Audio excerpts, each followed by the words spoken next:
Kirk here with Kirk Giordano Plastering. Today what we're doing is quite a few windows. The difference between this and a lot of our jobs is we're using a Bosch Bulldog because it's studs. As I'm going to zero in here, I want to show you guys something important. Studs are a real drag to waterproof because we got to get, we're going to lose a lot of cement between this guy here, and plus we got to put our new paper over this and underneath this grace membrane.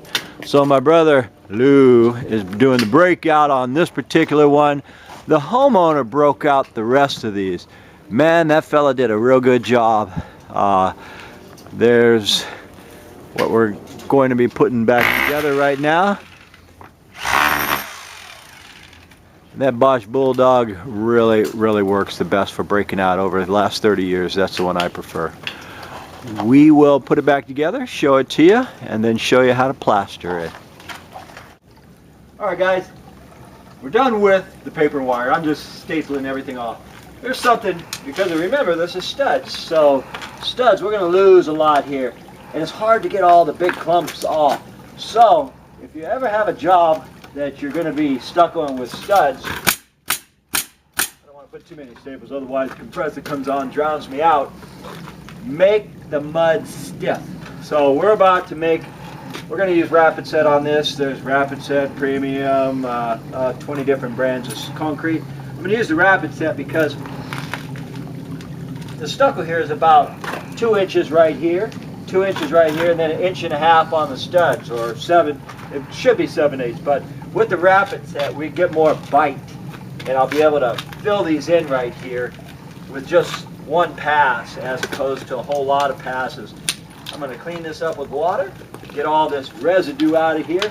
And remember, the new paper goes over the existing paper and it goes under the membrane. And it could have 10 different types of membrane. They used Grace Ice and Water Shield here, which is a pretty good one. So you're going to see us start to plaster real soon. Again, you just mix it stiff when you come to studs. Alright guys, we got so much dust in this crack. If you don't get the dust out of the crack, the stucco won't adhere properly. So I'm going around here, boom, all the dust is off. Now the material Javier and my son and I are using is a hot mud. It's kind of like Fix-All. It's made by Rapid Set. Got to have certification to use it, but the beauty of this stuff is you can go pretty thick. You can go real thick, but you can't mix it more than 5 minutes. So if you're using a mixer, you got 5 minutes. Otherwise, you'll lose it. Just like Fix-All. You mix it longer than that, and you'll lose this material. But there's the beauty of it. I can go pretty thick, and when I get up to this window, generally, I can take it like this, and go to here, like that, here to like that. Give it a nice, clean finish, but because we taped them, I want it to really adhere under the window. So I'm just going to go ahead like this, and then I'm going to clean it. Of course, always cover the ground because it doesn't matter how good you are. Javier and I are both pretty good at this. You'll drop some. So I'm taking it off here.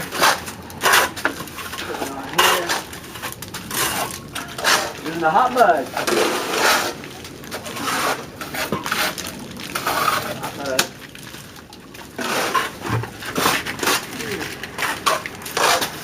Ooh, a bucket to sit down. Anytime we got a bucket to sit down, sit down. I'll spray the rest of this. Might as well keep filming until I get the majority of this done. Just to prove the point.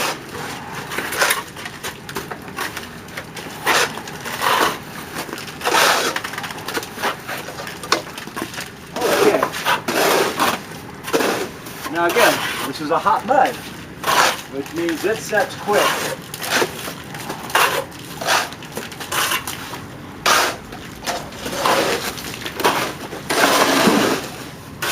Ran short of a corner here, so I'm going to make my own little bottom corner.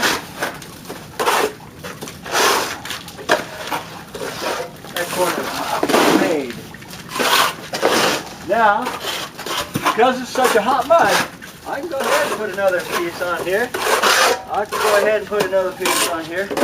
You simply cannot do this with standard mud. This is that $35 a bag stuff, so you get what you pay for it. But again, I don't recommend anybody use this material unless you have at least 10 years under your belt, plus you need a certification to use this. I had a fella that I know had a mixer, was using this, took lunch, and the mixer seized up because it sets so fast. Really got to be careful what you're... Oh, that's fine, right where it is.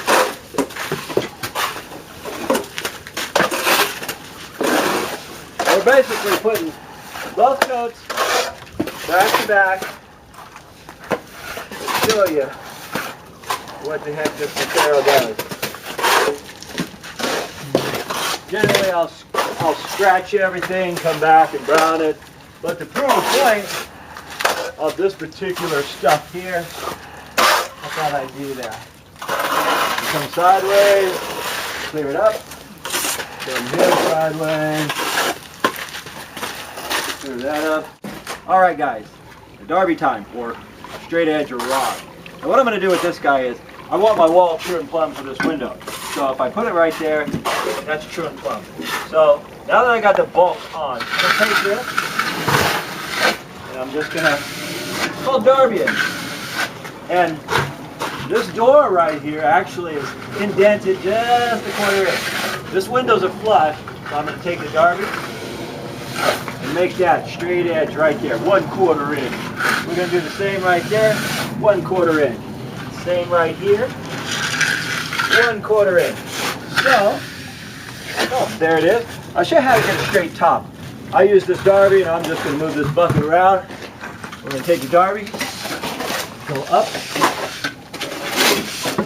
That way, we got a straight, even line on our soffit right there. Okay, I'm just going to move the derby over a wee bit more. Take it, push it up. I'm using a little bit of elbow grease right here. It may not show how much pressure I'm putting, but I am putting some pressure on there. Then I'm going to come right here above the door, back and forth just to get it situated straight and true and plumb. I'm going to go up. Takes a little bit of practice. And there you have it. You have a straight wall, true and plumb. The tops are going to be straight. And I'm almost getting ready to hard rubber float it. We'll go here. We'll take this here. All the way down. And then finally the bottom. I'm going to come right here, bring it up to the door, right to the threshold. I'm going to do the same thing around the windows over here, and as well as that large slider right there. I won't get back showing you until I'm hard rubber floating the joint in, because that determines whether or not you're going to see this joint. And if you can see the joint when I'm through, then I didn't do my job. When I'm done, the texture is going to match here.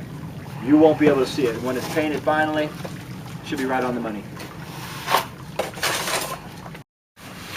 All right, these guys get a chance to do some elbow grease. As my son Jason and Javier. Javier has again been with me for like 30 years. He's the best. Anyway, what we're doing now is we're getting the joint just as flush as you can. That way I'm going to take the texture real soon and blend it all in. It's called feathering in the texture. And the joint right here makes all the difference in the world. So unless this is done on the money, it's harder to do the texturing. Okay guys, we're at the conclusion of the video. Right now I had my brother bring out some soupy mud. I'm going to give you an idea how soupy it is. See that? It's just coming right off. It's soupy mud. We can't have it stiff for a texture. Okay, I started at the top over there. Not certain if the camera can zoom in from the existing texture to the new, but give it a shot. Okay, I'm coming up with a new texture above the door, because I always start from the top and I work my way down. I'm coming here, and as I'm doing this, I'm focusing on what they have here, because there's a lot of different ways to put it on. Some guys go straight up, some guys go sideways. The fellows that did this, they went with a combination of both. So I'm going to take it and feather it into the existing. And when I go to do my tops here, I'm going to put it at the top of the trowel, come down. The thing about texture is usually everybody's doing a knockdown texture. So now that I have this texture on here, I'll show you what I'm going to do. I'm going to knock it down. Take my trowel and just knock it down. And I knock it down to match this one. We do some textures that are real rough, like Taco Bell, and some that are real smooth. So again, I'm looking at this and I can see exactly what I'm trying to achieve. So I'm placing it on there, just like that. And then I'm going to come back and hit that. I want to feather it into this. When this is painted, the only one I want to know that it was done was the homeowner. If he's having a big barbecue, I don't want folks coming saying, hey, got new windows put in. Anyway, I'm almost done here. I'll give you just last little bit. Okay, this fella went upward, so I'm going to go upward. He went upward, and we want to stagger. We want to stagger the texture. We don't want it in one row, otherwise it's a dead giveaway. One place is going to be far down, one place is going to be a little high up. Just like that. One last bit. Runny mud. Runny mud. Okay. Now that I normally take it, come down with it, come down with it.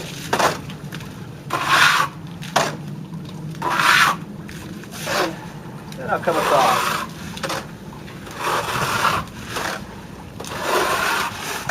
Come across.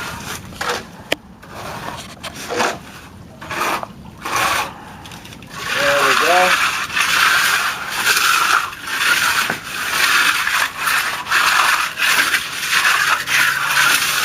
So while I'm going over it is, I want just the primer and the paint to be able to match this in.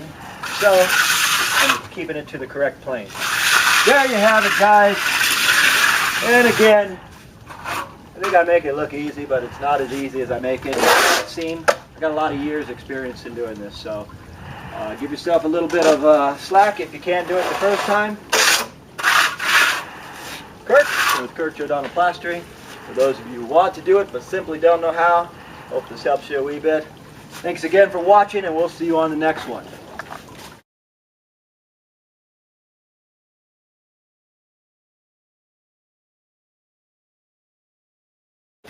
And then once it starts to get hard, I'm going to float it off with a hard rubber float. We got a green sponge float will bring the aggregate out, or a hard rubber float. So I'm going to hard rubber float everything, get everything solid. Then we're going to make some soupy mud and texture it. That's the last part I'll show you. It's coming up real soon.